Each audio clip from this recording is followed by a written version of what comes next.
L'honorable député de Beauce. Monsieur le Président, ce gouvernement s'est fait élire sous la rubrique de la transparence et aujourd'hui, ce qu'on a, c'est tout le contraire. Le ministre des Finances et sa compagnie Morneau-Chapelle a bénéficié des actions du ministre lui-même.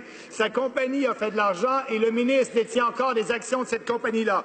Il a déposé un projet de loi, le projet de loi C-27, qui a augmenté directement les profits de Morneau-Chapelle. Ma question est simple, Monsieur le Président. Quand le ministre des Finances a-t-il informé le premier ministre qu'ils étaient en conflit d'intérêts et quand s'est-il récusé de toute discussion par rapport à ce projet de loi-là? L'honorable ministre des Finances. Monsieur le Président, la façon d'assurer qu'on n'a pas un conflit d'intérêts au Canada, c'est de travailler avec le commissaire d'éthique. Et c'est ce que j'ai fait. J'ai expliqué ma situation, elle m'a donné quelques avis et j'ai suivi les recommandations. Et ça, c'est la façon d'être certain qu'on n'a pas un conflit d'intérêts.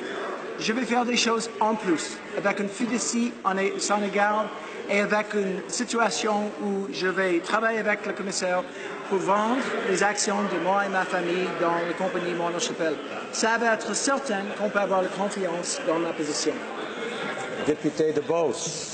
Monsieur le Président, ce qu'on doit regretter, c'est que ces discussions avec la commissaire à l'éthique n'étaient pas dans le but d'avoir plus de transparence, mais dans le but de trouver une façon de contourner la loi. Et c'est ce qu'il a fait, et c'est ce qu'il voulait faire depuis 2013. En 2013, le ministre a prononcé, alors qu'il était directeur de Morneau-Chapelle, un discours où il a parlé de la nécessité d'une loi qui permet les régimes à prestations cibles au Canada. Or, en 2016, il a livré la marchandise, il a déposé ce projet de loi-là qui a bénéficié au ministre lui-même et à sa corporation. Quand le ministre s'est-il récusé de ces discussions? L'honorable ministre des Finances.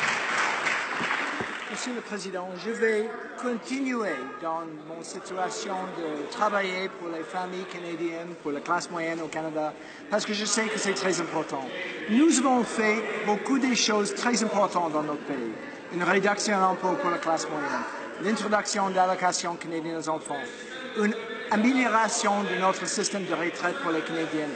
Et nous allons continuer avec les mesures, les politiques qui vont aider les familles canadiennes. Ça, c'est quelque chose de très important pour moi. Je voudrais continuer avec le travail important et pas avec les choses qui sont vraiment pas nécessaires à parler au sujet.